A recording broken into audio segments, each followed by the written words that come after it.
kita menemukan bahwa memimpin dalam perspektifnya adalah inisiasi pembebasan dengan memberikan yang terbaik. Sehingga kepemimpinan bagi Yesus itu adalah melayani.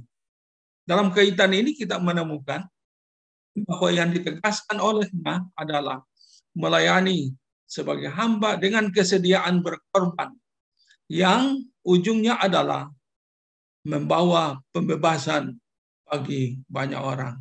Itu kepemimpinan Yesus Kristus. Nah, kita awali dulu dengan melihat beberapa tantangan kepemimpinan abad 21 dibanding dengan kepemimpinan Yesus Kristus. Perlu kita sadari bahwa Yesus Kristus, junjungan kita yang mulia, bukanlah seorang negarawan. Ia juga bukanlah seorang politisi, apalagi seorang panglima. Jadi Yesus Kristus bukan seorang panglima. Yesus Kristus pun bukan seorang pebisnis. Secara khusus, Yesus Kristus bukanlah seorang penulis. Bahkan ia bukan seorang teknokrat. Dan secara lebih spesifik, Yesus Kristus bukan pendiri agama.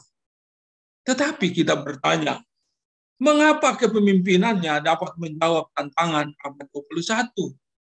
Mengapa kepemimpinannya itu sangat applicable dan menjawab semua tantangan yang kita hadapi, baik dalam kehidupan pribadi, maupun dalam organisasi, maupun di tengah masyarakat, bahkan dalam skala yang lebih luas. Itu pertanyaan yang kita ajukan. Dalam hubungan ini, kita perlu menyadari bahwa pimpinan Yesus yang memimpin sebagai hamba, yang diwujudkan dengan melayani. Jadi hamba pelayan yang melayani, menegaskan bahwa ia sedang menunjukkan sebuah model kepemimpinan yang par excellence. Karena itu, pokok-pokok percakapan yang akan kita tekuni adalah pertama, dasar kepemimpinan hamba model Yesus Kristus.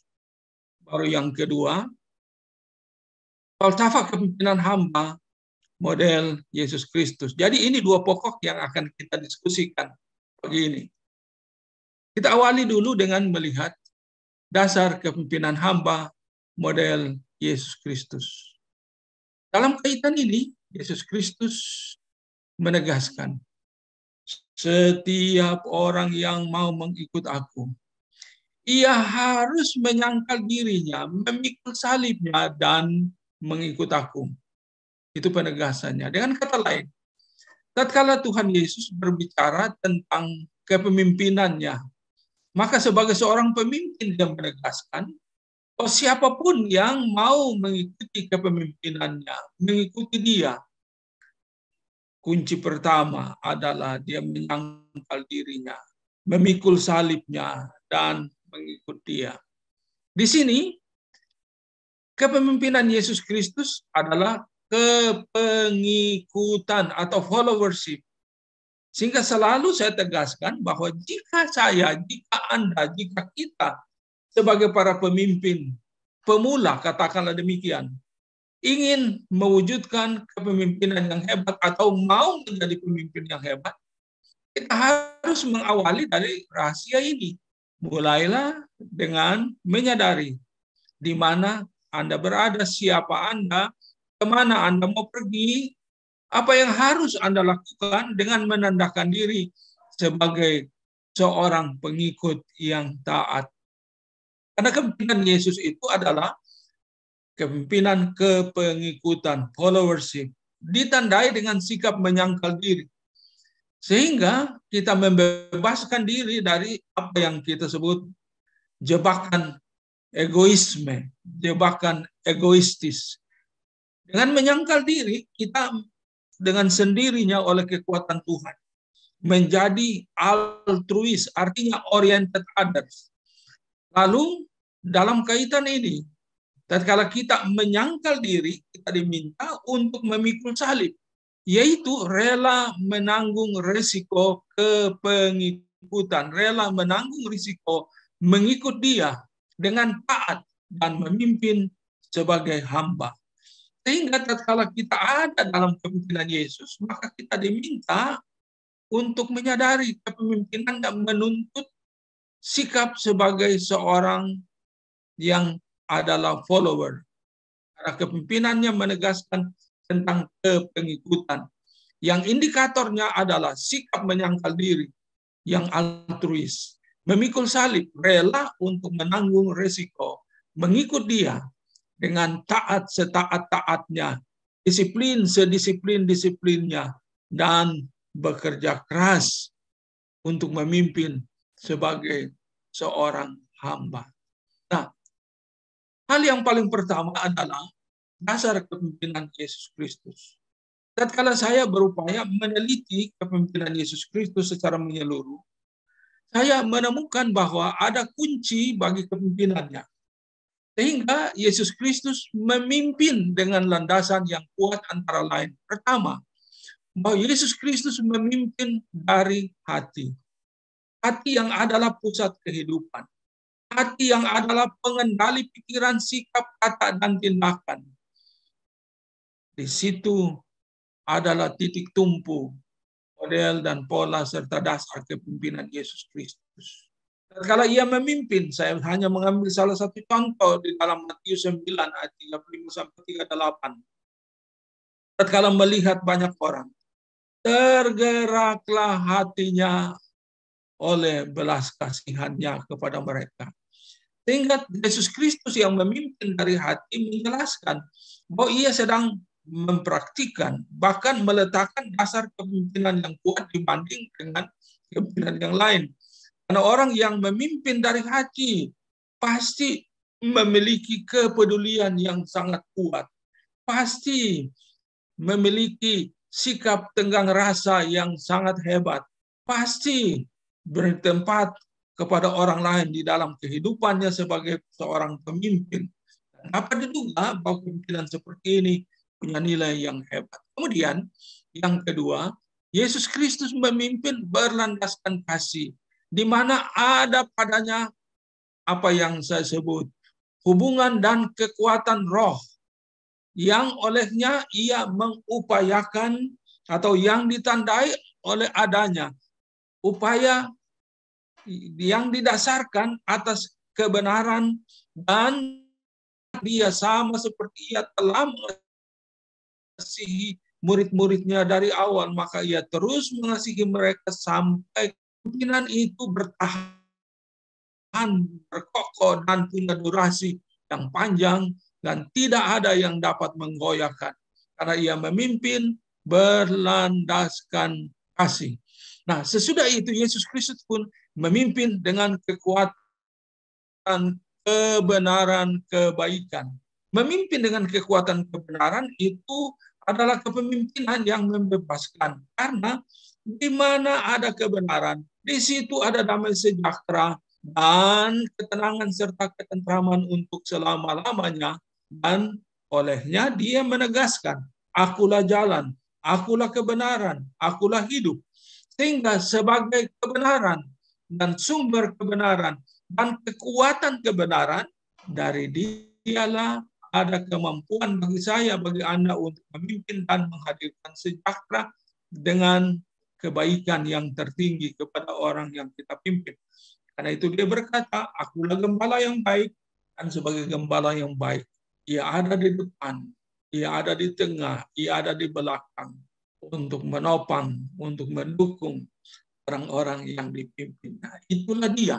Sehingga dasar kepemimpinan Yesus Kristus ini begitu kuat, dan saya menyebutnya sebagai kepemimpinan yang par excellence. Artinya, di dalam dia dan oleh dia, tidak ada kepemimpinan lain yang melebihi dia. Dan nanti kalau ada pertanyaan, saya akan membuktikan kehebatannya.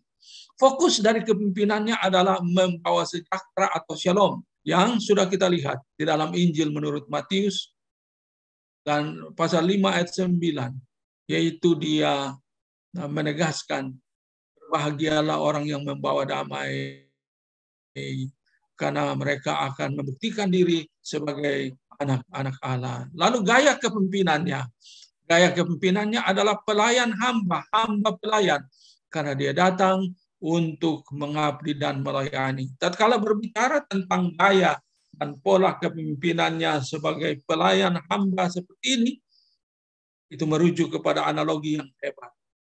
Hamba berbicara tentang status, pelayan berbicara tentang pekerjaan, yang olehnya kepemimpinan Yesus terbukti hebat dan tiada taranya. Saya maju. Yang berikutnya adalah makna kepemimpinan hamba secara khusus. Menurut tokoh Kenneth Blanchard, dia katakan begini, I realize that Christians have more in Jesus than just a great spiritual leader. We have a practical and effective leadership model for all organizations, for all people, for all situations. Jesus sent a clear message to all those who would follow him, that leadership was to be first and foremost the act of service. Jadi, Kenneth Blanchard menegaskan, saya sangat menyadari bahwa sesungguhnya orang-orang Kristen itu memiliki hal yang lebih banyak, lebih jauh, lebih kuat, lebih hebat di dalam Yesus Kristus, sekedar daripada memperoleh dia sebagai seorang pemimpin rohani yang besar. Karena di dalam dia kita memiliki kepemimpinan yang hebat yang melibatkan pendekatan praktis yang efektif untuk semua organisasi, untuk semua orang, untuk dan dalam semua situasi. Karena menurut Blanchard, bahwa kepemimpinan yang sudah ditegaskan oleh Yesus menunjuk kepada apa yang diperintahkannya, yaitu the act of service, tindakan melayani, menghidupi pelayanan, melayankan dia dengan sepenuh hati, berlandaskan kasih dengan kekuatan kebenaran dan kebaikan. Selanjutnya, Robert Greenleaf juga berkata, the great leader is seen as servant first, and that simple fact that is the key to his greatness. Dikatakan di sini oleh Robert Greenleaf bahwa pemimpin besar itu harus mengawali sebagai seorang hamba, dan fakta yang dapat dilihat secara sederhana di sini kepada kunci kepada kebesaran adalah menemukan dan menerapkan kepemimpinan hamba itu sendiri. Sehingga kebenaran tentang kepemimpinan Yesus Kristus ini menunjuk bahwa servant leadership itu adalah model kepemimpinan Yesus Kristus, di mana ia menegaskan bahwa anak manusia datang untuk melayani, bukan untuk dilayani. Nah, sekarang saya ingin menunjuk keunikan kepemimpinan Yesus Kristus sebelum kita berpindah kepada pokok yang lain.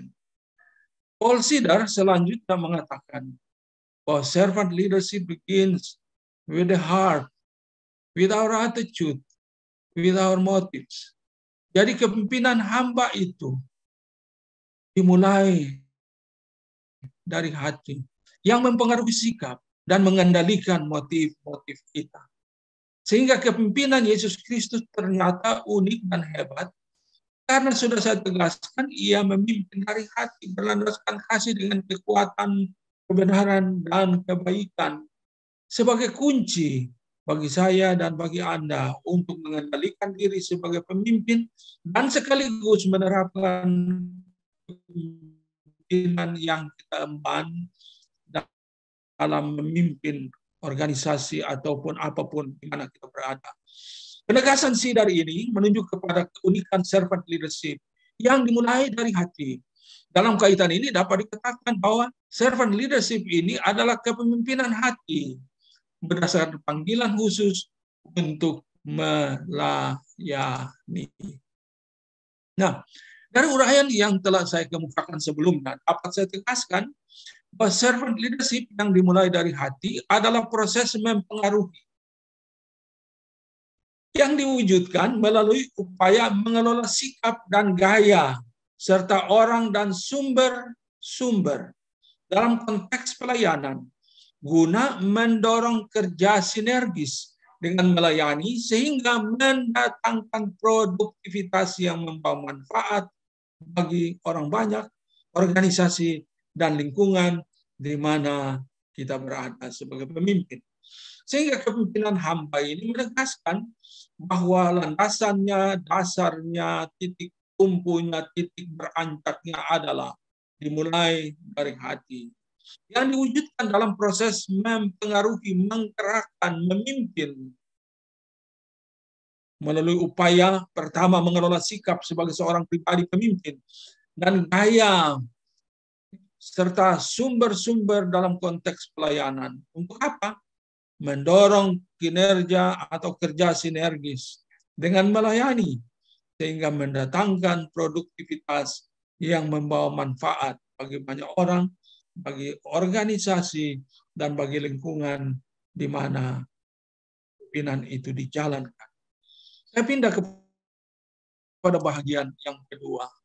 Falsafah kepemimpinan hamba model Yesus Kristus. Jadi tatkala kita berbicara tentang dasar kepemimpinan Yesus, kita sudah menemukan landasannya. Kita pun sudah menemukan pemahaman tentang kepemimpinan yang diwujudkan sebagai kepemimpinan hamba, servant leadership. Dan sekarang kita masuk untuk melihat falsafah kepemimpinan hamba model Yesus Kristus ini. Kita baca firman yang terambil dari Injil Matius 7 ayat 28-9 yang berbunyi, dan setelah Yesus mengakhiri perkataan ini, takjublah orang banyak itu mendengar pengajarannya, sebab ia mengajar mereka sebagai orang yang berkuasa. Jadi ia mengajar mereka sebagai orang yang berkuasa, tidak seperti ahli Taurat mereka. Di sini kita menemukan bahwa ternyata falsafah kepemimpinan Yesus Kristus itu adalah dasar bagi kepemimpinannya yang unik yang akan saya bicarakan sebentar. Kemudian falsafah kepemimpinan Yesus Kristus memiliki otoritas bagi kepemimpinan Kristen karena dia membuktikan diri sebagai par excellence di atas yang terbaik kalau dia mewujudkan kepemimpinan dalam pengabdiannya di bumi. Nah, sekarang kita melihat beberapa aspek dan sisi dari falsafah kepemimpinan hamba model Yesus Kristus ini. Pertama, ia membuktikan bahwa ia adalah pemimpin yang visioner, pemimpin yang misioner, pemimpin yang terfokus. Di sini, falsafah dasar kepemimpinan hamba model Yesus Kristus ini dibangun di atas visi, misi, dan fokus yang jelas. Karena visinya adalah membumikan kehendak Bapa. Dapat kita temukan dalam Injil Matius 3:17, Yohanes 3:16, Matius 6 ayat 10, dan seterusnya. Sehingga yang ia tegaskan adalah aku datang untuk melaksanakan kehendak Dia, yaitu Bapa yang mengutus aku. Kemudian misinya untuk melakukan kehendak Bapa secara spesifik dan fokusnya adalah menghadirkan shalom, menghadirkan sejahtera yang holistik di bumi dalam proses kepemimpinan yang diembannya. Nah, kemudian kita pindah kepada bagian yang kedua. Falsafah kepemimpinan Yesus yang kedua itu adalah keteladanan yang abiding paradox. Ia memimpin sebagai model teladan. Ia memimpin sebagai pemimpin model. Dengan pendekatan kepemimpinan yang saya sebut abiding paradox, di mana falsafah kepemimpinan hamba model Yesus Kristus yang adalah keteladan yang abiding paradox ini ternyata muncul terbalik. Nah, kepemimpinan yang abiding paradox ini dapat kita temukan di mana ada beberapa kebenaran mengenai dia, yaitu tatkala para pemimpin dunia berkata rampas, kuasai. Apa kata Yesus? Yesus berkata,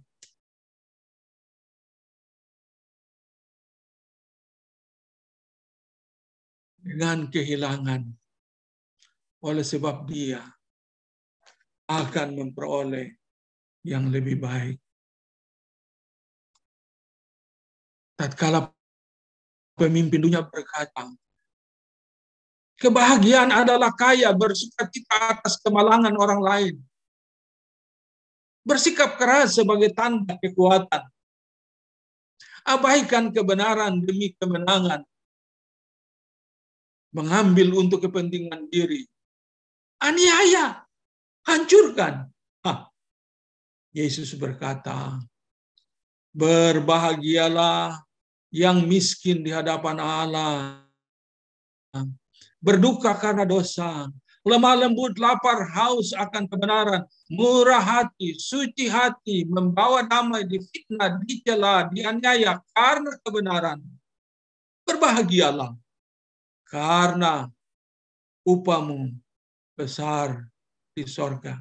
Di sini ada nilai kepemimpinan yang sangat mulia. Dia memimpin dengan membebaskan. Dia memimpin dengan partisipasi aktif. Masuk ke dalam kehidupan pribadi, masuk ke dalam kehidupan organisasi, masuk ke dalam kehidupan bermasyarakat dan kehidupan pekerjaan, berkinerja dan sebagainya. Disitulah ia menghadirkan kebahagiaan. Lanjutnya, tatkala para pemimpin dunia berkata, rebut, naik, katanya. Yesus berkata, turun dengan melayani, memanfaatkan baskom dan handuk. Karena dengan baskom dan handuk, kepemimpinan akan berjalan langgeng. Dengan sikap hidup yang lebih anggun, yaitu rendah hati, yang melindungi dari keangkuhan serta keserakahan yang menghancurkan. Jadi, falsafah Yesus ini begitu hebat. Sehingga tatkala pemimpin memimpin dengan baskom dan handuk, sudah dapat dipastikan bahwa kepemimpinannya terbukti hebat. Saudaraku, kita maju lebih jauh. Tatkala para pemimpin dunia berkata mata ganti mata, gigi ganti gigi, tanpa rampas himpun bagi diri. Itu yang dilakukan di dunia. Yesus berkata, lepaskan, serahkan, berikan, merugi. Karena dengan melepaskan, karena dengan menyerahkan, karena dengan memberi rela merugi, ada pembuktian kehidupan berkualitas yang lebih sempurna dari kehidupan biasa-biasa.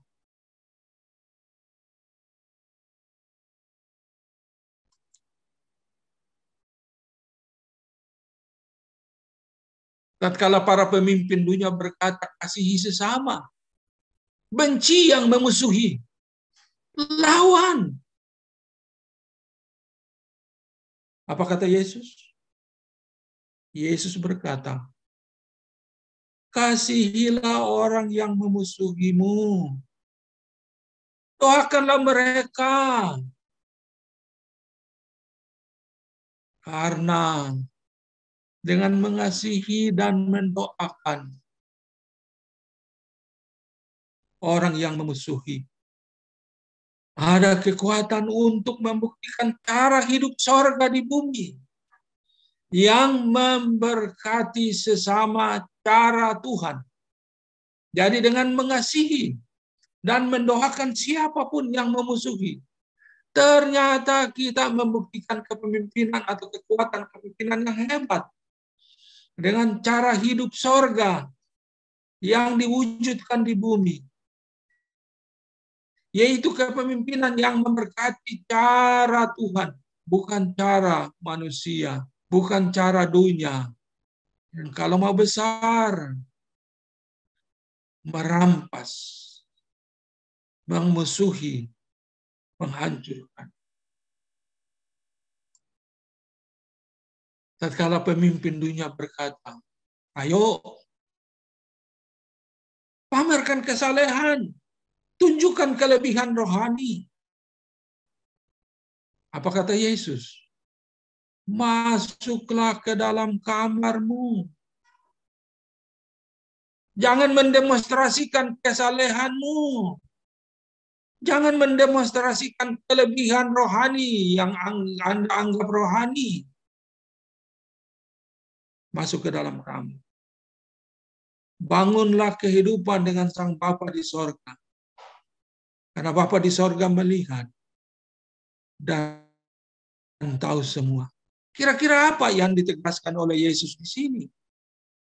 Yesus sedang menekankan tentang kepemimpinan yang harus dilakukan oleh para pemimpin dengan tidak memamerkan kesalehan, tidak menunjukkan apa yang disebut kelebihan rohani, tetapi membuktikan hubungan intim, kedekatannya dengan Sang Bapa. Karena tekanannya adalah bertulus hatilah sebagai seorang pemimpin. Karena dengan bertulus hati, Tuhan Allah dikuduskan, Tuhan Allah dimuliakan, kerajaannya dinyatakan, kehendaknya terlaksana, terwujud, dan ada shalom dengan kecukupan, pengampunan, dan kelepasan. Nah, inilah bagian dari falsafah kepemimpinan Yesus yang begitu hebat. Selanjutnya, tatkala para pemimpin dunia berkata, tunjukkan tangan besi, laksanakan kuasa dengan keras. Itu yang suka dilakukan di luaran sana. Apakah ini juga ada di dalam gereja? Tetapi Yesus berkata, tidaklah demikian di antara kamu. Jangan demikian di antara kamu. Tidak boleh begitu. Itu tidak pantas. Itu tidak layak bagi seorang pemimpin rohani.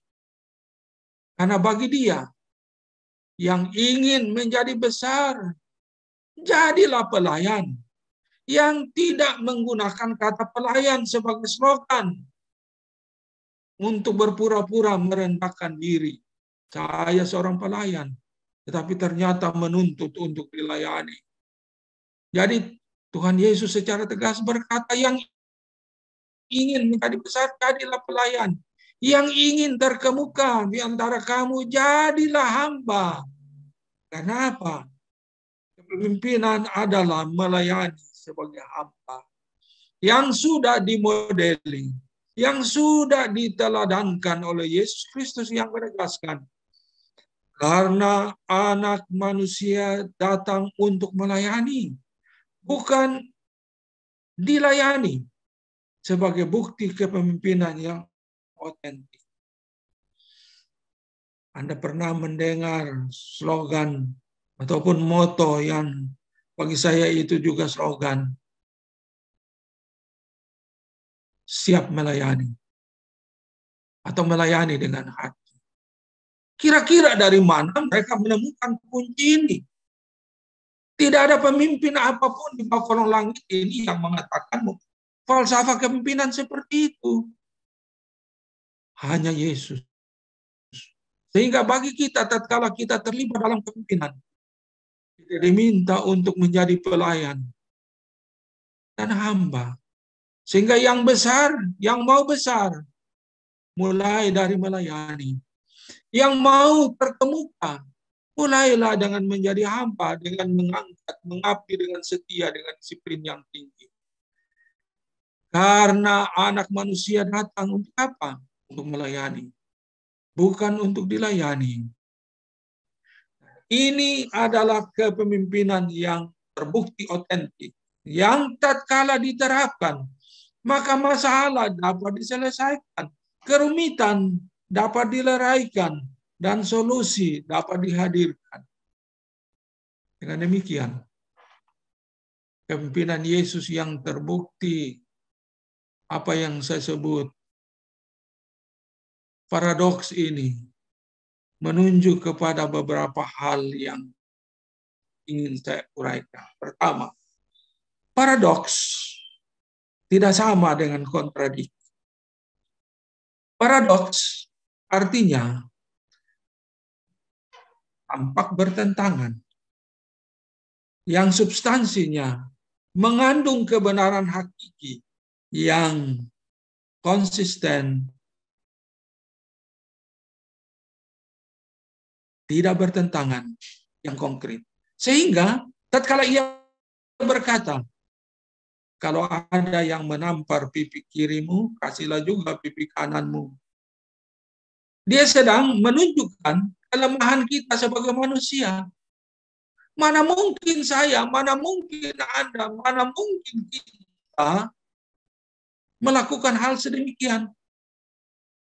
Itu bukan saja tidak masuk akal, tidak masuk hati, dan tidak ada pada natur manusia.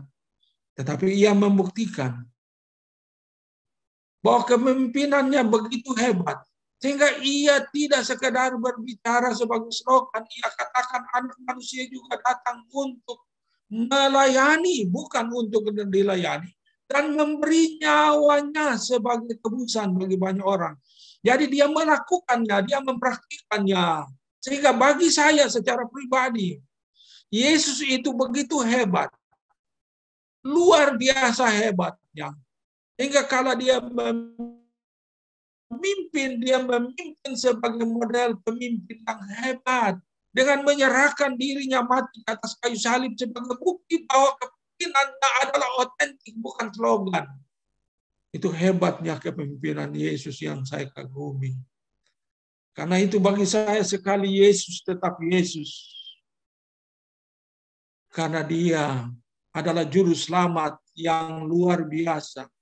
Dia adalah Tuhan Allah yang luar biasa, firman yang menghadirkan dirinya sebagai manusia yang par excellence, yang membuktikan ketaatannya kepada Sang Bapa dengan kepemimpinannya yang hebat. Yang memberi contoh sedikit. Kalau Anda bisa melihat, saya sedang menunjukkan kepada Anda sebuah buku yang baru saja saya tulis. Baru diluncurkan pada tanggal 25 Juli di Medan. The Upside Down Leadership, kepemimpinan yang sungsang dari seorang pemimpin gereja kita yang punya gereja anggotanya berjumlah 50.000 jiwa. Tetapi ia memimpin dengan pola kepemimpinan Yesus. Sehingga saya menyebut buku ini The Upside Down Leadership. Sorry kalau Anda tidak bisa melihat dengan baik. Nah, jadi itulah kehebatan Yesus. Sehingga saya menulis buku Par Excellence Leadership, yaitu kepemimpinan Yesus yang memimpin dari hati berlandaskan kasih dengan kekuatan, kebenaran, dan kebaikan. Sekarang saya pindah.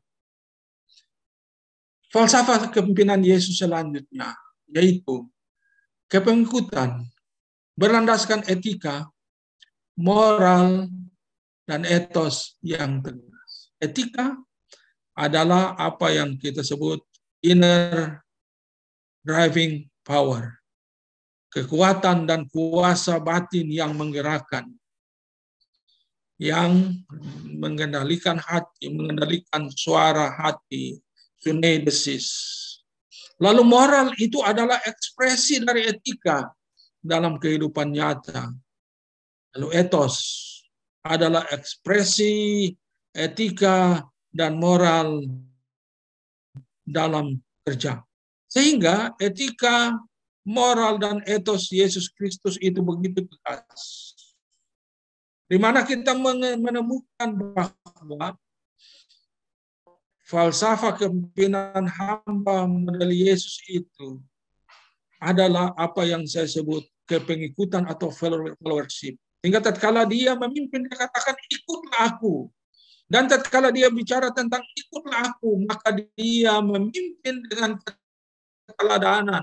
keteladanan pemimpin yang hidup benar, hidup jujur, hidup adil, hidup tulus, hidup suci, yang bebas dari dosa dan kejahatan.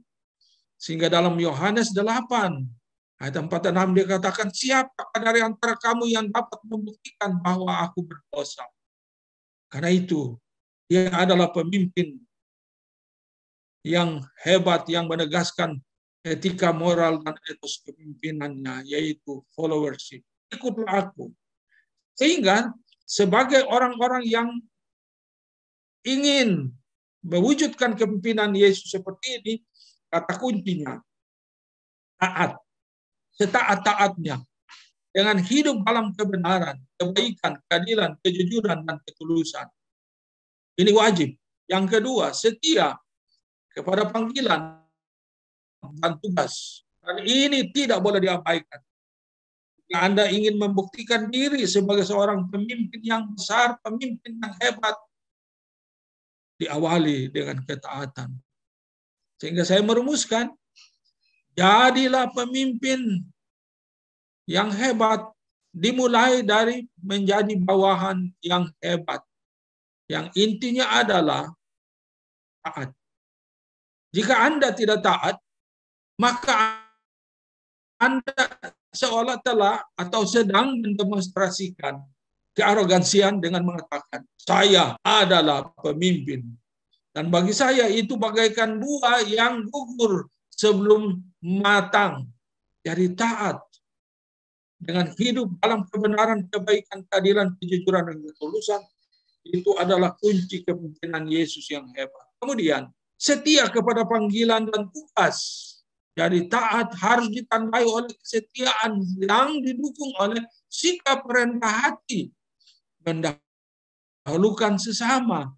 Jadi orang yang rendah hati itu mendemonstrasikan apa yang ditulis oleh Rasul Paulus di dalam Filipi pasal 2 tentang Yesus, yang mengosongkan dirinya, mengambil rupa seorang hamba, menjadi seperti manusia, saya, Anda, kita, untuk membuktikan bahwa di dalam hatinya, dalam kehidupannya, ada tempat bagi dunia, ada tempat bagi banyak orang, ada tempat bagi saya, bagi Anda, bagi kita. Karena dia memimpin dengan rendah hati. Kemudian dia memimpin dengan bijaksana, dengan berempati kepada sesama. Bijaksanaan dimulai dari hikmat. Pemimpin bijaksana adalah pemimpin yang berhikmat. Orang yang berhikmat adalah dia yang menjauhkan diri dan kejahatan, dan itulah akal budi. Ayub 29 ayat 29. Hingga Salomo dalam sepanjang tulisan kitab Amsal menegaskan bahwa permulaan hikmat adalah takut akan Tuhan. Yang indikatornya adalah hidup dalam kebenaran, keadilan, dan kejujuran untuk menghadirkan kehidupan yang otentik. Sehingga falsafah kepengikutan itu harus kita wujudkan dengan sikap bijaksana, di mana di dalamnya ada beberapa kekuatan yang perlu disadari, bahwa tatkala kita bijaksana, maka pertama ada hakikat hidup yang ditandai oleh kekuatan positif yang menguasai pikiran, sikap, kata, dan tindakan. Kemudian ada perilaku, ada cara hidup yang juga ditandai positif, yang menguasai pikiran, sikap, dan perilaku. Dan ada tindakan yang positif, yang muncul dari pikiran, dari sikap, dari kata, dari tindakan yang dikuasai oleh kebenaran, keadilan, dan kejujuran. Sehingga di situ ada apa yang saya sebut prudence, yang menunjuk kepada hakikat kehidupan yang berhikmat. Ada expediency, yaitu model dan cara serta sikap hidup yang berhikmat. Dan ada tact, yaitu tindakan yang menunjukkan bahwa kita bijaksana sebagai seorang pemimpin. Selanjutnya,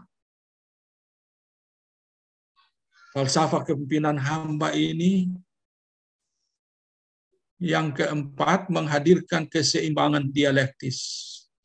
Keseimbangan dialektis yang muncul dalam falsafah Yesus Kristus adalah menghadirkan keseimbangan dialektis yang membawa harmonis di tengah-tengah kekacauan yang transformatif. Jadi kalau kita dihadapkan dalam kepemimpinan, Anda, saya, kita memimpin, Dan pada sisi yang antitesa ada perlawanan, ada pertentangan yang menimbulkan kekacauan, chaos. Maka kalau kita menghadirkan kepemimpinan Yesus seperti yang telah saya utarakan tadi, maka kita dengan sendirinya membawa harmoni atau order di tengah-tengah kekacauan atau chaos yang transformatif. Artinya, kepemimpinan Yesus yang menghadirkan keseimbangan ini selalu membawa pembaharuan dengan menghadirkan kedamaian. Di mana ada chaos, hendaklah kamu mengasihi yang menghadirkan keseimbangan dan harmoni. Ini semua ayat sudah saya tuangkan dan tidak akan saya tunjuk satu persatu. Jadi di mana ada kebencian yang menimbulkan kekacauan, hendaklah kamu mengasihi, menghadirkan order yang membawa keseimbangan dan harmoni. Menghadirkan keseimbangan dialektis yang membawa harmoni menegaskan di mana ada kebimbangan yang menghadirkan kekhawatiran, di situ ada kekacauan. Tetapi di mana ada kepercayaan kepada Kristus, di situ ada keseimbangan dan harmoni. Dengan kata lain, di mana Yesus Kristus hadir, di situ ada transformasi, ada keseimbangan, ada harmoni, ada damai, ada sukacita. Sehingga tidak ada masalah yang tidak terselesaikan dalam kepemimpinan Yesus jika itu diterapkan secara konsisten. Itu hebatnya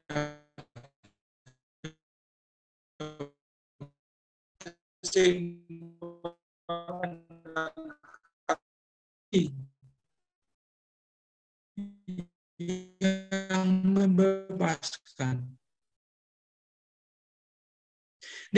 Di mana ia masuk menyentuh kehidupan manusia untuk membebaskan, menjawab kebutuhan pribadi dan kelompok. Dia melihat sesama manusia sebagai manusia, sekalipun berdosa seperti Zakeus. Tetapi dia tidak menghakimi. Dia masuk ke dalam kehidupan Zakeus dan membawa pembebasan. Sama, dia masuk ke dalam kehidupan wanita Samaria yang bobrok. Bahkan ia masuk ke dalam kehidupan perempuan tunasila yang dituduh oleh orang Yahudi, para imam, orang Farisi. Yesus masuk dalam kehidupan mereka dan membebaskan. Karena kepemimpinannya alami, kepemimpinannya manusiawi yang membebaskan. Nah, sekarang kita berhenti sejenak dalam kepemimpinan Kristen atas nama hal yang kita sebut rohani. Kita menghakimi, kita menghukum, kita menghancurkan. Apakah itu kepemimpinan yang otentik? Tidak. Tidak sesuai dengan apa yang dikehendaki, dihidupi dan diajarkan oleh Yesus Kristus. Karena kepemimpinan dia adalah alami, manusiawi, dan indikatornya adalah dia masuk ke dalam kehidupan sesama, dia mengerti sesama, dia menghargai sesama, dan dia membebaskan. Karena itu, kunci untuk memimpin dari perspektif ini adalah kita harus siap memimpin dengan memanusiakan manusia. Memandang orang-orang yang kita pimpin dengan penuh apresiasi dan penghormatan. Hormatilah kepribadian mereka. Hormatilah kapasitas dan kompetensi mereka. Hormatilah cara kerja mereka. Hormatilah kontribusi mereka. Dan selalu menghormati dengan memberi apresiasi atas hasil yang mereka capai. Sikap seperti begini adalah sikap yang alami karena memperlakukan orang-orang yang kita pimpin sebagai manusia dan sebagai binatang. Selanjutnya, kepemimpinan Yesus Kristus dengan falsafah yang hebat memanusiakan manusia, meneguhkan kehidupan. Falsafah dasar orientasi kepada manusia untuk memanusiakan demi kemanusiaan, untuk menghadirkan shalom. Jadi tatkala dia memimpin, maka dia memanusiakan manusia. Semua yang disentuhnya dalam kepemimpinannya dimanusiakannya demi kemanusiaan. Jadi dia menghargai martabat manusia dengan menghadirkan shalom yang meneguhkan kehidupan. Di sini Kristus masuk ke dalam kehidupan pribadi, kehidupan kelompok. Dia masuk untuk menghadirkan kesembuhan, menghadirkan pemulihan, menghadirkan shalom, guna meneguhkan kehidupan pribadi dan masyarakat. Begitu agung, begitu hebat kepemimpinan Yesus, yang jika dihidupi, yang jika diterapkan, dapat diduga kepemimpinan yang kita emban itu berjalan langgeng. Lalu kepemimpinan Yesus, ternyata kepemimpinan yang memuridkan untuk merambah dunia. Kepemimpinan yang memuridkan menegaskan bahwa kepemimpinan baginya adalah keberlangsungan upaya memimpin dengan mengadakan pemimpin baru. Jadi sebagai pemimpin otentik, dia melahirkan pemimpin baru dengan memuridkan. Sehingga suksesi kepemimpinan itu berjalan lancar. Jadi kepemimpinan bagi dia bukan jabatan, bukan kedudukan, bukan kuasa, bukan kekayaan, bukan kehebatan, tetapi suksesi dengan pemuridan.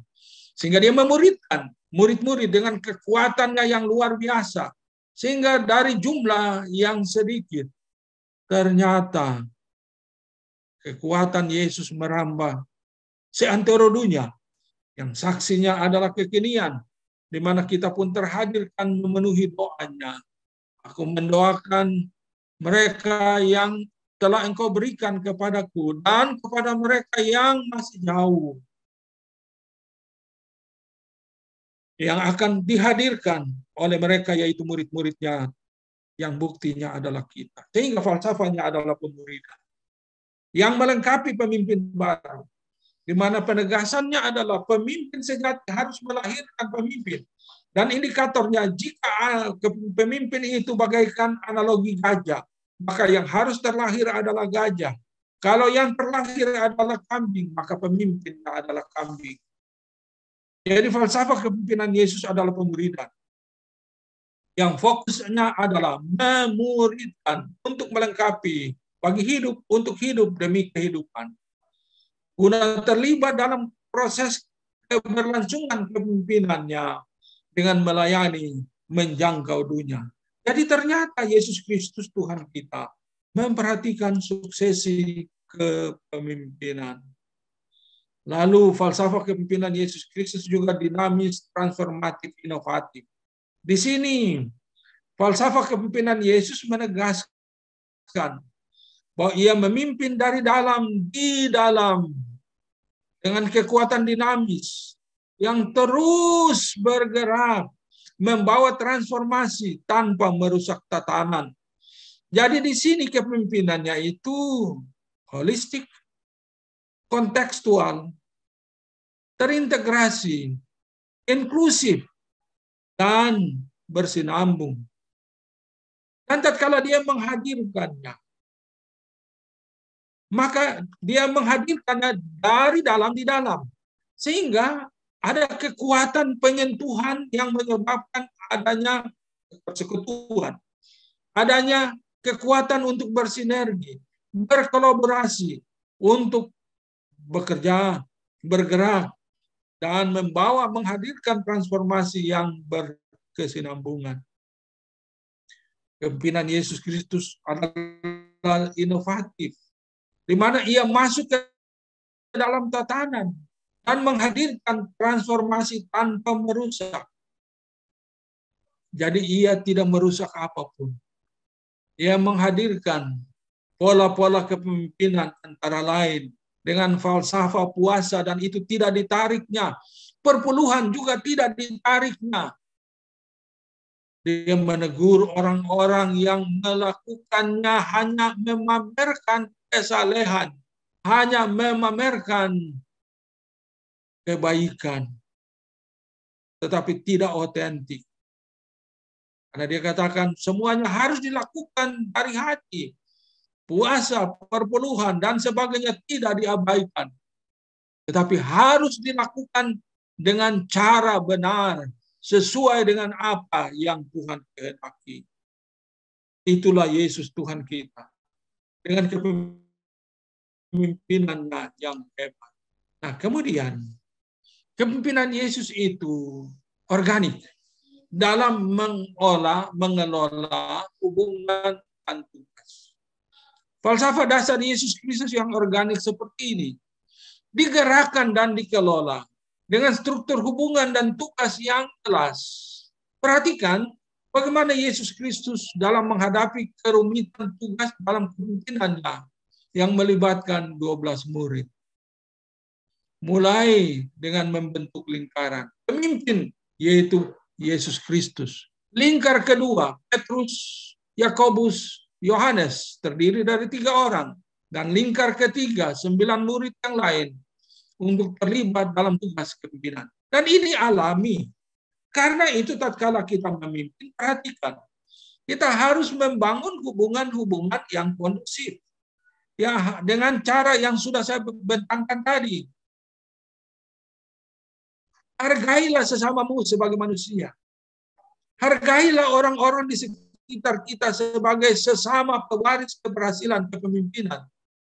Hargailah orang-orang yang ada di sekitar kita sebagai memiliki andil dalam meneguhkan kepemimpinan yang kita emban. Itulah Yesus. Lalu dia menyiapkan struktur hubungan itu untuk menempatkan tugas. Jadi ada lingkar pertama, di mana orang-orang yang ada pada lingkar pertama dapat disebut sebagai bagian dari unsur pemimpin, dan lingkar berikutnya adalah lingkar yang menunjukkan kepada hal-hal yang menyentuh aspek manajerial, administrasi yang merupakan operating core dari tugas yang harus diwujudkan. Hingga semua orang terlibat dalam tugas dalam arti yang sesungguhnya. Kemudian dia bekerja dalam proses melalui kelompok tim dengan mencipta gerakan. Nah, di sini kita temukan bahwa kepemimpinan Yesus Kristus itu terproses melalui dinamika kelompok dan dapat dikelola seperti telah saya uraikan tadi. Lalu dia mewujudkan gerakan yang mendunia. Ingat, tatkala dia memanggil bagi dirinya 12 murid, dia melengkapi mereka, dia mengutus mereka dalam pelayanan, sehingga kita menemukan dia menerapkan pola in-service training dengan dampak yang hebat. Dan pada gilirannya, tatkala ia membuktikan diri sebagai pemimpin otentik dengan menyerahkan dirinya, mati tersalib di Bukit Golgota. Dia menjadi model yang par excellence dan memberi kekuatan kepada murid-muridnya, sehingga mereka rela untuk berkorban, rela memberi diri, rela untuk bekerja keras tanpa memperhitungkan konsekuensi terhadap ancaman bagi dirinya. Jadi pada gilirannya, perhatikan, mereka mendengar secara solutif. Kemudian ia mempercayakan mulai dari dalam untuk memulai. Lalu ia membiarkan untuk menemukan. Itulah yang dilakukannya. Sehingga ia melakonkan kepemimpinan yang hebat, yang hasilnya sangat luar biasa. Lalu, kepemimpinannya juga adalah misioner. Falsafah kepemimpinan Yesus itu memiliki sifat yang misioner, yang bertujuan menghadirkan shalom bagi segala bangsa. Sifat misioner kepemimpinan Yesus ini menegaskan bahwa kepemimpinannya dijalankan dengan berada di dalam dunia, berada untuk dunia. Karena tujuan kepemimpinannya adalah berada untuk memberkati dunia. Sehingga falsafah kepemimpinan yang harus kita emban pola Yesus adalah berada di dalam dunia, berada untuk memberkati dunia. Inilah yang harus kita lakukan dan kita terapkan. Karena keberadaan gereja, kepemimpinan gereja, kepemimpinan Kristen bukan untuk membangun kerajaannya, maksudnya kerajaan bagi sang pemimpin, tetapi menghadirkan shalom dari Tuhan Allah kita dengan hadir di dalam dunia, hadir untuk memberkati dunia. Jadi, kekuatan kepemimpinan Yesus itu adalah misioner untuk menghadirkan shalom. Sehingga di mana kepemimpinannya ada dan diterapkan, di situ seharusnya ada shalom yang terhadirkan. Ada pembebasan, jiwa-jiwa diselamatkan, ada peningkatan kehidupan rohani, ada peningkatan kehidupan sosial, ada peningkatan kehidupan ekonomi. Ia hadir untuk membawa shalom, yaitu sejahtera yang holistik. Dia tidak hadir untuk membawa kemakmuran. Itu rekayasa para teolog pinggiran. Yang benarnya adalah dia hadir untuk membawa shalom.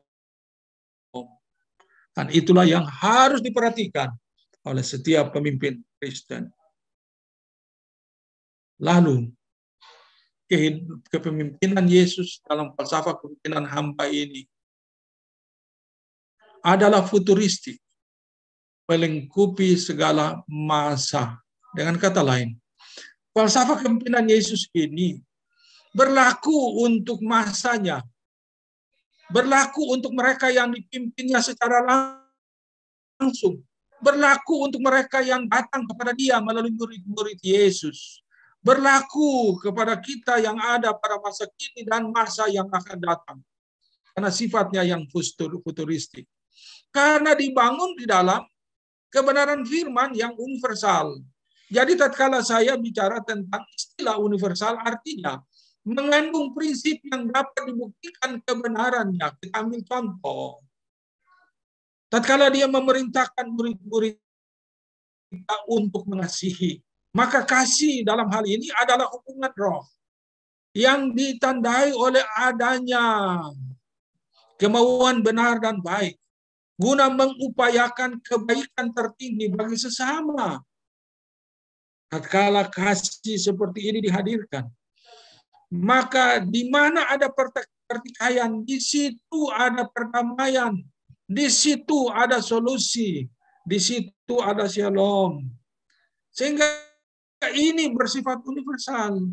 Karena manusia sudah memperlakukan sesama seperti sebagai serigala, maka Yesus berkata kepada kita, tidak demikian di antara kamu. Sehingga kepimpinannya itu bersifat universal yang melibatkan penggenapan masa lalu, yaitu nubuatan tentang apa dan siapa dia yang adalah sang Mesias yang hebat. Kemudian untuk masa kini yang bersifat rematika dan masa yang akan datang, profetika yang eskatologis. Hingga tatkala kita menerapkan kepemimpinan seperti ini, diyakini, seyakin-yakinnya bahwa kepemimpinan saya, kepemimpinan Anda, kepemimpinan kita akan terbukti langgeng. Saya menyimpulkan, Yohanes sebagai orang yang ada pada lingkaran dalam kepemimpinan Yesus, sesudah dia belajar dari dan tentang Yesus, yang adalah pemimpin yang par excellence, dia menulis, barang siapa mengatakan bahwa ia ada di dalam dia, ada di dalam Yesus, ia wajib hidup seperti Kristus telah hidup. Jadi barang siapa mengatakan bahwa ia ada di dalam Tuhan, ia ada di dalam Tuhan Allah kita, ia wajib hidup sama seperti Yesus Kristus telah hidup. Di sini setiap orang yang ada di dalam Tuhan memiliki jaminan untuk hidup pola Yesus Kristus.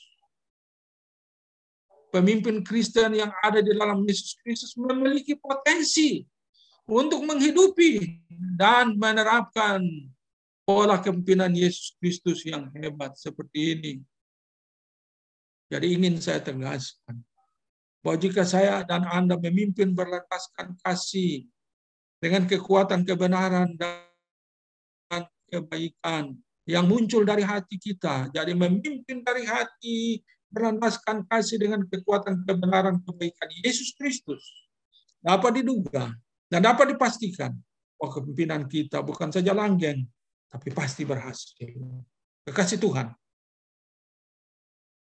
Max Lucado, orang penulis Kristen kontemporer yang hebat, tatkala membandingkan hati kita dengan hati Yesus, dia berkata, kita begitu berbeda jauh dari hati Yesus Kristus, Tuhan kita. Hatinya kudus, pikirannya murni, jiwanya tulus. Sedangkan kita penuh dengan dosa, penuh dengan kekacauan, sehingga mengharu-birukan kehidupan. Jadi hati kita begitu jauh dari hati Yesus. Tetapi dia kemudian berkata seperti ini. Tuhan Allah mengasihi saya dan Anda apa adanya. Tetapi ia tidak mau membiarkan kita, saya, anak kita, hidup seadanya. Dia mau supaya kita menjadi persis seperti Yesus. Itu tertuang dalam bukunya, Just Like Jesus. Pernyataan Max Lucado.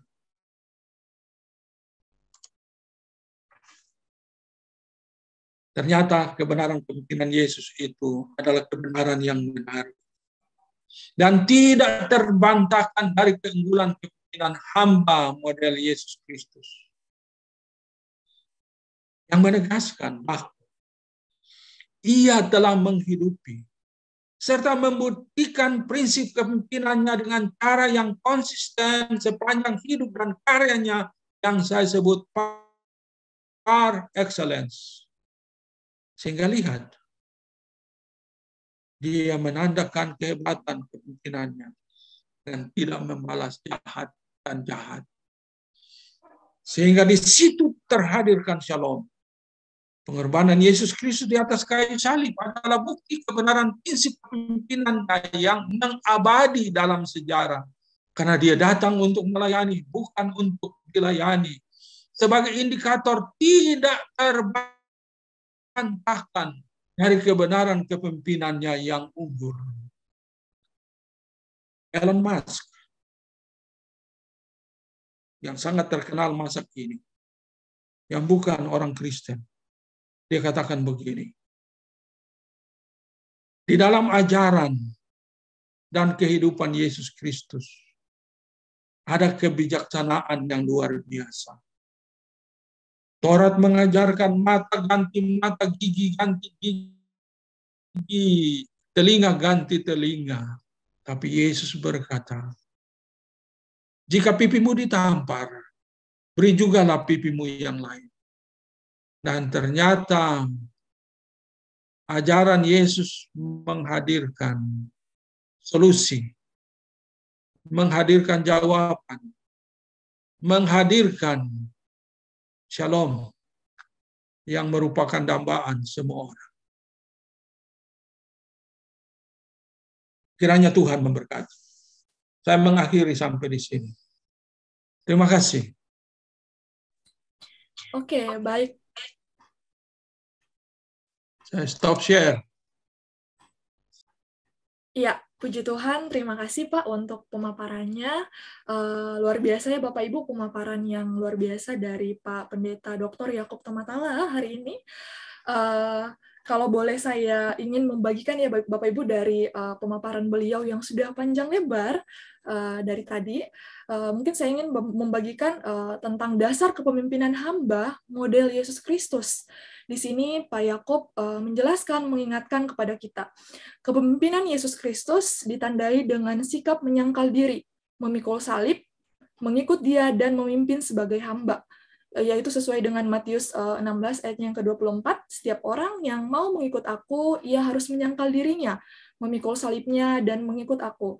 Lalu kemudian berkaitan dengan dasar kepemimpinan hamba model Yesus Kristus. Jadi Yesus Kristus mengajarkan kepemimpinan dengan landasan yang kuat, yaitu memimpin dari hati, memimpin berlandaskan kasih, dan memimpin dengan kekuatan, kebaikan, serta kebenaran. Lalu saya mengutip satu kalimat dari Bapak yang sangat menurut saya indah. Di sini Bapak mengatakan tidak ada pemimpin yang hebat tanpa adanya seorang bawahan atau hamba yang taat. Baik, terima kasih Pak untuk pemaparannya. Bapak Ibu, kita mungkin bisa memberikan reaction love ya untuk Bapak pada hari ini sudah memaparkan materi dengan sangat baik. Oke, sekarang kita akan lanjut dalam sesi Q&A. Sesi tanya jawab ya Bapak Ibu, namun sebelum itu kita akan sama-sama untuk memberikan persembahan, kita akan sama-sama untuk menabur kepada media, mungkin bisa ditayangkan. Terima kasih.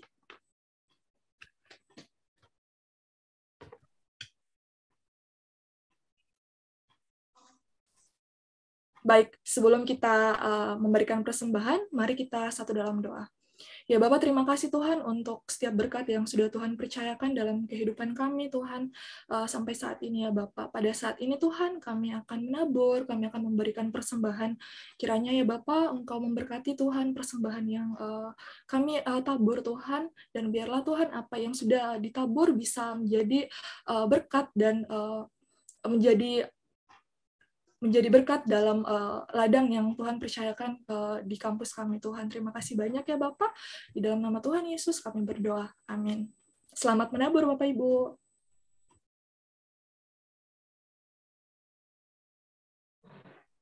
Oke, baik Bapak Ibu. Sekarang kita akan langsung saja masuk dalam sesi tanya jawab. Untuk Bapak Ibu yang ingin bertanya, sangat bisa untuk langsung menghubungi para panitia di kolom chat Zoom ini. Oke, shalom Bapak. Jadi pada pagi hari ini sudah masuk beberapa pertanyaan kepada saya. Langsung saja saya bacakan di sini. Di sini ada yang bertanya, Bapak, menurut Bapak, menurut Bapak, bagaimana tanggapan Bapak melihat kepemimpinan yang ada pada saat ini untuk bisa menuntaskan amanat agung dari Tuhan Yesus? Demikian, Pak. Oke. Terima kasih ya. Silakan, Pak. Dalam bagian presentasi yang telah saya upayakan tadi, saya menegaskan tentang adanya pemuridan. Tujuan pemuridan apa? Supaya menghadirkan shalom ke ujung bumi. Dengan demikian, tatkala pemimpin memimpin, dia harus melahirkan pemimpin yang punya jiwa misioner, yang harus ada rasa tanggung jawab di dalam dirinya untuk hadir di dalam dunia, hadir untuk menjadi berkat kepada dunia. Jadi hal yang harus kita pegang di sini adalah gereja itu ada di dalam dunia, gereja itu ada untuk dunia karena amanat agung yang dimandatkan kepada kita gereja untuk melakukannya. Sehingga olehnya adalah merupakan tanggung jawab melengkapi bagi pelaksanaan amanat agung. Jadi itu harus juga diimplikasikan atau merupakan implikasi dari keberadaan sekolah-sekolah teologi, termasuk STT di mana kita semua ada. Kita ada untuk apa? Jadi pemimpin hebat, iya, tapi ujungnya apa? Melaksanakan amanat agung. Jadi tadi kalau saya menunjuk buku yang saya tulis, ini tentang pemimpin dari Gereja Betel Indonesia yang terbesar di Medan. Dia menerapkan ajaran Yesus. Karena itu perhatiannya adalah melaksanakan amanat agung dengan menginjili orang-orang. Dan fokusnya adalah mengangkat orang miskin. Dan tidak usah heran Tuhan memberkati gerejanya dan berkembang dengan luar biasa. Itulah gereja Yesus Kristus yang menjadi contoh perkembangan. Dia menerapkan kepimpinannya dengan jujur, dengan tulus. Dia punya apa yang disebut integritas yang hebat. Dia tidak meneladani siapapun, tapi dia belajar dari Yesus untuk memberlakukan Injil dalam kehidupannya. Sehingga menghadirkan buku ini. Tapi sudah habis. Sekali terbit langsung habis. Dan kalau Anda mau memperolehnya, hubungi Gereja Betel Indonesia, Medan Plaza. Ini ada itu di sana. Tentang gembalanya yang hebat. Semua orang pasti tahu deh. Saya sebut namanya. Terima kasih. Jadi kepemimpinan itu ada untuk melaksanakan amanat agung. Titik. Jadi kalau Anda tidak melaksanakan amanat agung, disitulah kegagalan yang hebat. Sama sekolah kita juga, kalau tidak hadir untuk melaksanakan amanat agung juga salah. Sehingga kita harus menekankan ini. Supaya Injil kerajaan itu terus hadir dan diberitakan. Melalui kehadiran kita, berita kita, kesaksian kita, upaya kita untuk membangun, termasuk worship, and prayer, fasting di dalam gereja. Itu juga tujuannya harus misioner, bukan untuk menyenangkan diri, tetapi untuk menjadi berkat kepada dunia. Jadi semua itu harus ada. Sehingga panggilan misioner gereja itu harus jelas. Teguhkan persekutuan, teguhkan pendidikan dalam gereja, teguhkan pengutusan gereja, teguhkan ibadah gereja, teguhkan tanggung jawab membangun kehidupan sosial dan ekonomi di dalam gereja. Teguhkan kesaksian gereja, teguhkan pemberitaan gereja. Lalu jadilah manusia-manusia pembangun yang olehnya Injil kerajaan terberitakan melalui kehadiran gereja, termasuk saya, Anda, kita semua. Saya kira itu dulu ya. Mungkin ada yang Pak. lain. Luar biasa. Terima kasih Pak untuk jawabannya. Kebetulan di sini sudah masuk lagi Pak pertanyaan selanjutnya. Saya izin untuk membacakan kepada kita semua. Izin bertanya Pak, dalam praktek dan fenomena yang terjadi dari dulu sampai sekarang, berantai yang tak putus-putus. Banyak kepemimpinan di gereja itu otoriter dan bersifat kingdom, turun-temurun, dari bapak sampai ke cicit. Jadi pemimpin gereja sehingga tidak adanya kepemimpinan yang transformatif, berhati hamba. Bagaimana pendapat Bapak terkait hal itu? Terima kasih. Silakan Bapak. Oke. Pertanyaan yang hebat. Angkat jempol dulu, semua. Angkat jempol, saya mau melihat bahwa Anda sedang mengikuti saya. Terima kasih, terima kasih, terima kasih. Amin, Oke. Pak. Saya jawab dengan contoh ya. Saya jawab dengan contoh. Siapa? Karena saya mengadakan penelitian untuk menulis buku ini. Teman saya tanya saya begini, Pak, sedang mengerjakan apa belakangan ini? Saya bilang, oh saya sedang meneliti dan menulis kepemimpinan seorang hamba Tuhan yang sedang dipakai oleh Tuhan belakangan ini. Lalu dia bilang, Pak, saya sih nggak percaya pemimpin-pemimpin besar di gereja. Lalu saya tanya, kenapa kamu tidak percaya? Lihatlah, mereka membangun kerajaan. Begitu otoriter, menguasai semua. Mewariskan kepada keluarga. Bahkan mereka menjadi penguasa-penguasa hebat. Mereka bergaya sebagai pemimpin dunia. Karena itu saya tidak percaya mereka katanya. Lalu saya katakan kepadanya, setuju. Dan saya tatkala meneliti, saya sudah memutuskan mengapa saya meneliti. Karena subjek penelitian terbukti berbeda, kata-katanya, perilakunya, kepemimpinannya, keluarganya, keuangannya, sistem organisasinya, semua bersih. Semua bersih. Oke. Dia tidak mengambil perpuluhan bagi dirinya. Tidak. Dia tidak mewariskan kepemimpinan bagi anaknya. Tidak. Yang memimpin adalah orang muridkannya. Sudah ya? Dengar kata-kata saya. Dia tidak melakukan apa yang biasa dilakukan dalam organisasi gereja. Tidak. Keuangannya bersih. Dia memakai sistem ISO 9000. Dan tidak ada gereja besar di Indonesia yang berani menerapkan itu kecuali dia. Dia dapat penghargaan, penghormatan dari pemerintah termasuk presiden. Dia adalah tokoh ekumenes yang hebat.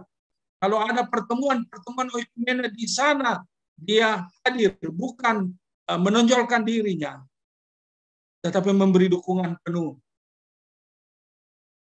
secara finansial. Harus tahu itu. Dan karena itu saya berani menulis buku ini. Jadi model kepemimpinan Yesus yang hebat ternyata dapat diterapkan, applicable dulu, sekarang, dan masa yang akan datang. Dengan demikian, tidak ada yang mustahil, karena jika kita ada di dalam Yesus, kita yang mau hidup seperti Yesus, indikator besar adalah mulai dari hati yang mengenal Yesus. Karena Ia lebih dahulu mengasihi kita. Ialah yang memilih kita, maka kita adalah miliknya. Serahkan hatimu supaya dikuasai oleh kasih Yesus. Indikatornya kita rela melepaskan, rela berkorban, rela merugi.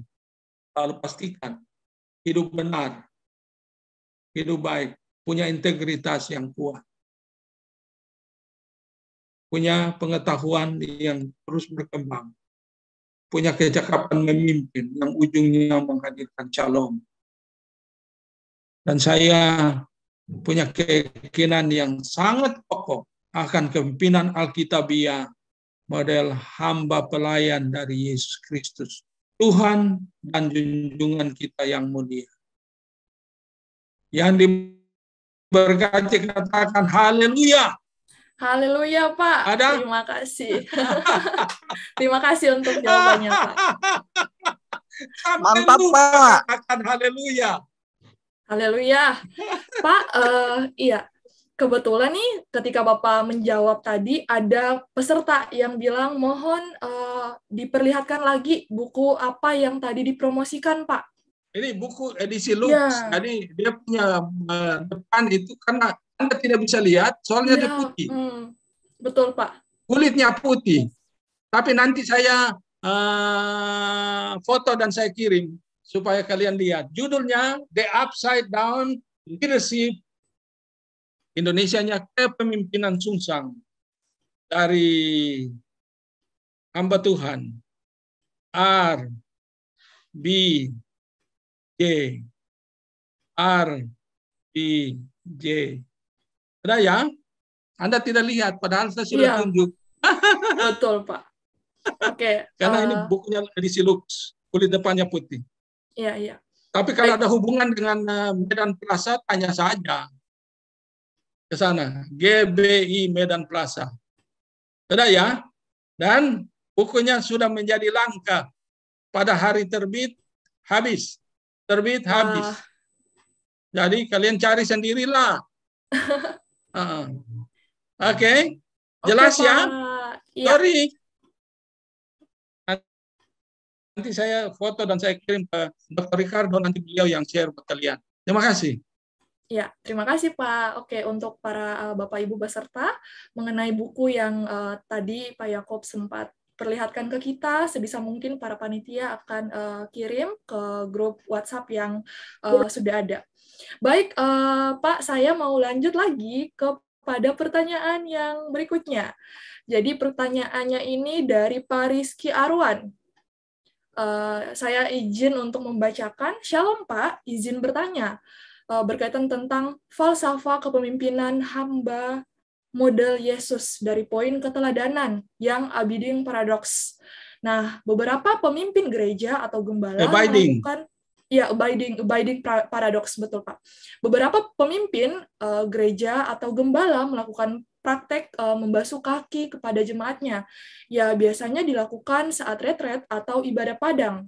Nah, jika dilihat pada zaman sekarang ini, apa maksud dan tujuan dari gembala itu? Dan apa sesungguhnya pengaruh pada jemaat yang dibasuh kakinya? Demikian pertanyaannya, Pak. Terima kasih. Terima kasih, pertanyaan yang hebat. Jempol diangkat. Yo, mana jempolnya? Oh, bagus. 1, 2, semua ya angkat jempol. Pertanyaan jempolan. Jawaban saya, tanyalah mereka. Mengapa mereka melakukannya? Kedua, tanya mereka, apakah mereka melakukan dengan tulus dari hati? Sudah. Apakah mereka melakukan karena mereka sungguh-sungguh mengasihi seperti Yesus, rela berkorban? Apakah mereka melakukan dalam kebenaran, kejujuran, keadilan, dan menghadirkan kebaikan? Saya nggak tahu, tanya mereka. Karena jika apapun dilakukan tidak berpadan dengan falsafah Yesus Kristus, maka itu keliru. Maaf ya, saya tidak menghakimi. Itu urusan mereka sih.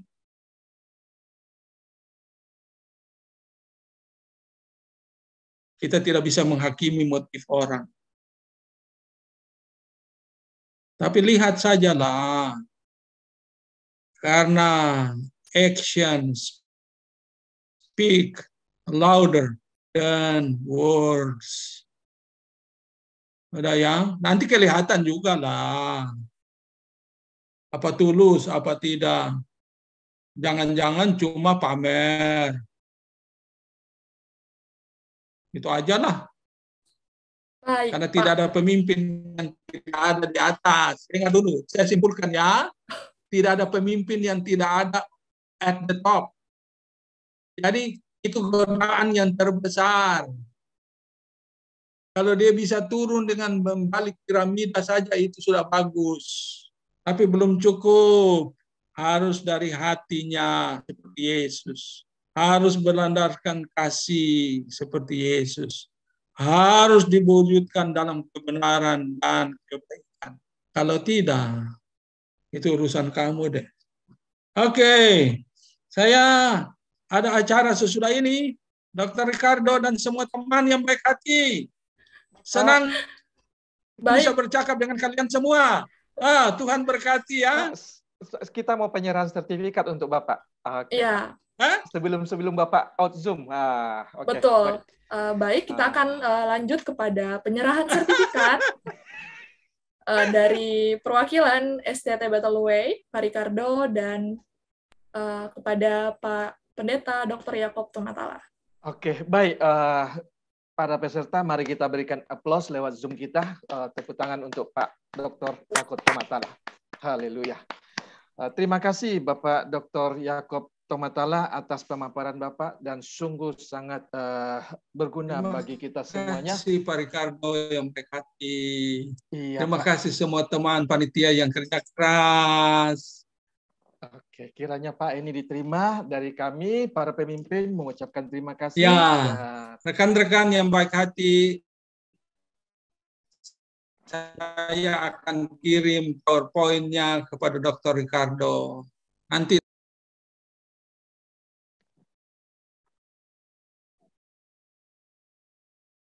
Oke, baik Pak. Oke, terima kasih Pak Yakob Tomatala. Tuhan Yesus memberkati Bapak. Oke. Terima kasih Pak. Tuhan berkati ya. Oke, saya kembalikan kepada moderator. Silakan Zal. Oke, terima kasih Pak. Sekali lagi terima kasih kepada Bapak yang sudah menjadi pembicara kita di pagi dan siang hari ini. Oke Bapak Ibu, kita sudah tiba di penghujung dari seminar ini. Kita sama-sama akan menyaksikan satu video promo dari PMB, dan selanjutnya kita akan sama-sama untuk menutup seminar kita di siang hari ini. Akan ditutup juga doa penutup dan doa berkat oleh Pak Ricardo. Kepada tim media dan setelahnya dan tim PPW, saya persilahkan.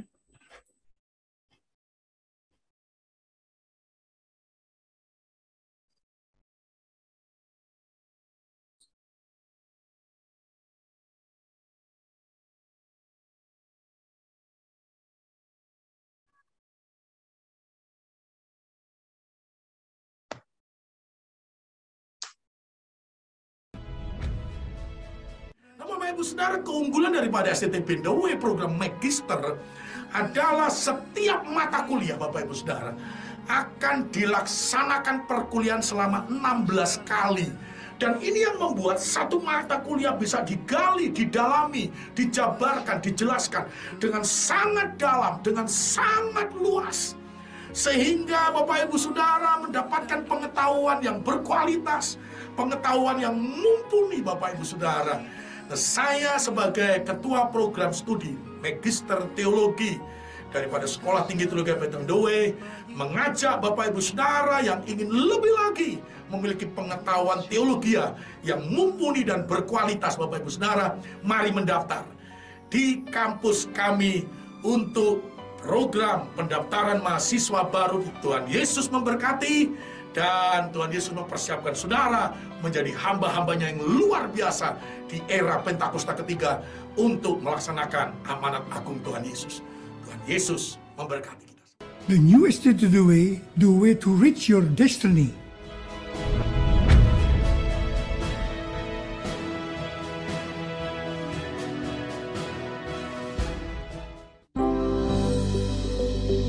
Yeay, akhirnya kita lulus juga ya. Iya, puji Tuhan, ternyata lulus juga ya.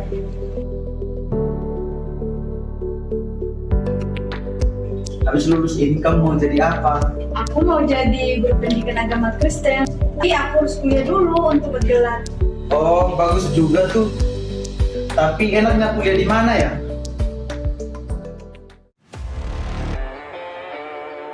Mau jadi guru agama Kristen? Kuliah di Sekolah Tinggi Teologi Betadaya aja.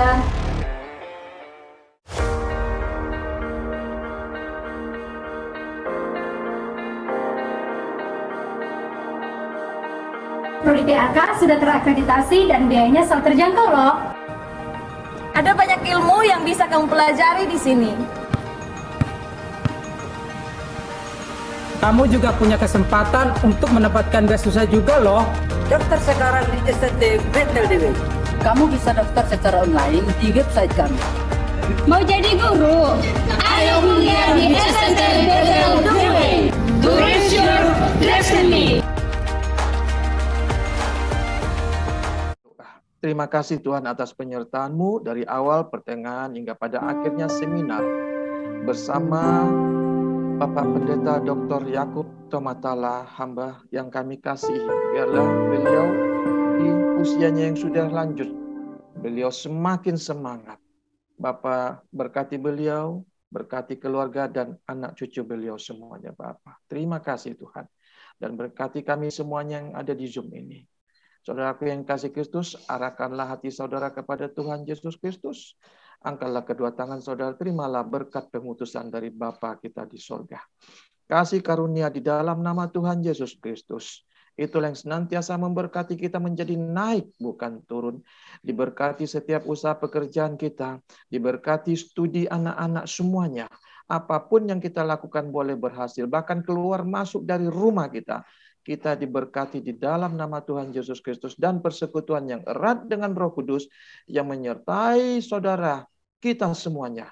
Sampai pada akhirnya Maranatha, Tuhan Yesus memberkati. Haleluya. Amin. Tuhan berkati semua Bapak Ibu.